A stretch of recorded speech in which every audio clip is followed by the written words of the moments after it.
I'm Rob Hartman, and you're listening to Cheap Thrills. This is episode 4 of the Ring Run, and you're about to find out what happened to the RCZ's infamous oil leak. I thought we could open the Strait of Hormuz with the amount of oil that was coming out the bottom of that car. We were going to be saving oil supplies in Europe. So I finally took it into the garage, expecting the worst. The kind of news that starts with a and ends with a number you just don't want to hear. But instead, I heard, we think it's the oil cooler. That was it. A small failure disguised as something catastrophic. And somehow, by luck or mercy, we've been given another chance. So this time, we did it properly. No shortcuts, no guesswork, no that'll do.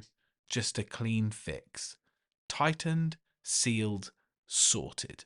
And for the first time in a while, I collected that car, I stood back, I looked at it, and I thought, yeah, we're doing this. So, I took it out to Dartmoor National Park, because if a car's going to tell the truth, it'll do it there. The roads opened up, the engine was pulling clean, every gear exactly where it should be, doing exactly what it should do.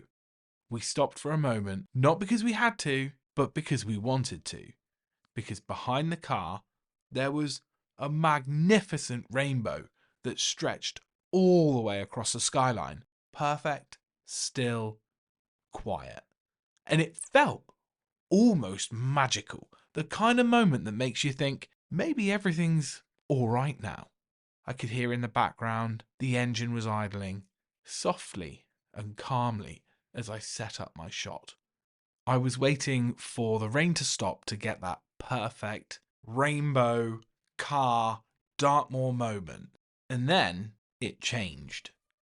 A tremor in the idle, almost a chirp, not very noticeable, but then again. And suddenly, bong, lights. The dashboard didn't panic, it shat itself. Engine light, traction control, ABS. Not one problem, everything all at once. And like that, the car basically folded into itself. And I thought, no, you'd got to be joking. So I jumped in the car. I thought, I'm just going to give it a bit of a blip just to see if it's in limp mode. Boom. Power faded, throttle dull, and I was left in the middle of nowhere with something that had just decided it didn't want to work anymore. So up goes the bonnet, in goes the scanner, and I'm waiting. I'm waiting and waiting and waiting as it slowly diagnoses the car 1% at a time. And it kicked out not 1, not 2, not 3 or 4, but 9 fault codes. 9 of them. So I start looking for the answers in the places I don't fully understand. But I did think to myself as I was coming down a hill, I could hear a slight whistle. So that's where I thought I'd look first. And I was right. A hose. Split. But hidden just out of sight, like it had been waiting for that right moment. So I did it. I sealed it. I sealed it with a snap band and some gum. So I jumped back in the car, put the ignition back on, start the scanner, wipe the scanner, and done. Those faults did not come back on. The only faults that did come back on were the ABS and the traction, which, quite frankly, in that car I can live without. But I was very proud. It was a proud moment for me. I haven't done MacGyvering like that for a long time. You know, that is spray it with WD-40, hope for the best territory. But I thought, will it start? And it did.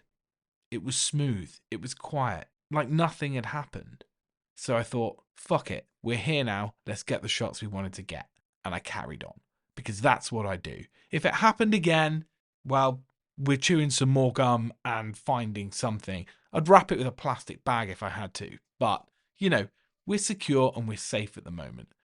And I found an awesome stretch of road, which is a kind of miniature valley. It's a really steep downhill, really, really tight apex and corner, almost compressed into that corner. And I thought, this is a great spot. So I set up the camera and I thought, right, I'm going to walk back down to the car and I'll do a couple of flying laps around this bend. It'll look cool. What a great little piece of, footage on a Sunday evening. And I thought it'll be great. It'll be clean, it'll be composed, and it'll be proof that we've made it. And then, out of nowhere, like a Japanese bullet train, there was a Honda Jazz. And this thing came down the hill, zipped through the corner, and up the other side like something I have not seen on Dartmoor before. There were sheep petrified of the noise. It was absolute madness. It was a fantastic shot. The shot doesn't really capture it. It doesn't really capture the angles, but it was so fast and it was so cool just to watch this 1.4 Honda Jazz hit that corner like it was the carousel. It was unbelievable. And like out of nowhere as well. I literally heard it coming and I was like, what the hell is that? And I turned around and whoom, down it came. It was awesome. And I thought, right, well, I mean, I'm not totally insane and I'm not going to cut a corner like that on Dartmoor, which is like a 40-mile-an-hour speed limit because there's livestock wandering all over the road and it's a bit wet and it's a bit grey and the viz wasn't 100% amazing. But, you know, we're still going to get a couple of flybys on it. So off I went. Up the hill, down the hill, back up the hill, down the hill. Just reminding myself how I am not quite as insanely legendary as that Honda Jazz that just hit that corner. But I'm in my car. I don't know that guy. I can put that footage up there. It'll be fine. But for that brief moment, it just stole everything. The shot, the attention, the story. And honestly, it deserved it. It was awesome. But after my flying runs, it was still time to check the RCZ out. There was no oil, no drip, but there was the smell of the past. The old oil was still festering underneath that engine, just in places smelling. But the engine sounded good. There was no visible oil running out the bottom of it. But it kind of makes me wonder, is this just the pause before the next problem? So all I can do is get out there and drive it. Because that's the thing about these cars. I'm sure they don't fail all at once. They wait for the right moment, the wrong place, the exact second I put my trust into that car, it stabs me in the back. And right then, in that moment, standing there on Dartmoor with a car that seemed fixed, I'm closer than ever to finding out what happens next. The ring is waiting, but something still tells me it won't be simple, and it is nerve-wracking. And I still sit there thinking, am I going or am I not going? I want to go. I hope it can take me there because I've said it and I've got to do it. And I don't want to take another car. I want to take this car. But, you know, at the same time, I don't want to crash. I don't want the humiliation of crashing on the Nürburgring. I still need to get the ABS fixed. Or maybe it'll just start working again like it did before. But that probably will be a problem because then it'll just burn out on the ring. So I'm going to take it back to the garage, get them to give it a once over and see what they think. I'm hoping it's just a speed sensor or a disconnected cable, but don't mind spending a couple of pounds on it because we've saved some serious money with what we thought was the RMS. Fingers crossed, this problematic little £1,600 box of worry will get us where we want to go, doing what we want to do. Because if not, it's going to be one really disappointing story. Well, I'm Rob Hartman. Thank you for listening. This is Cheap Thrills.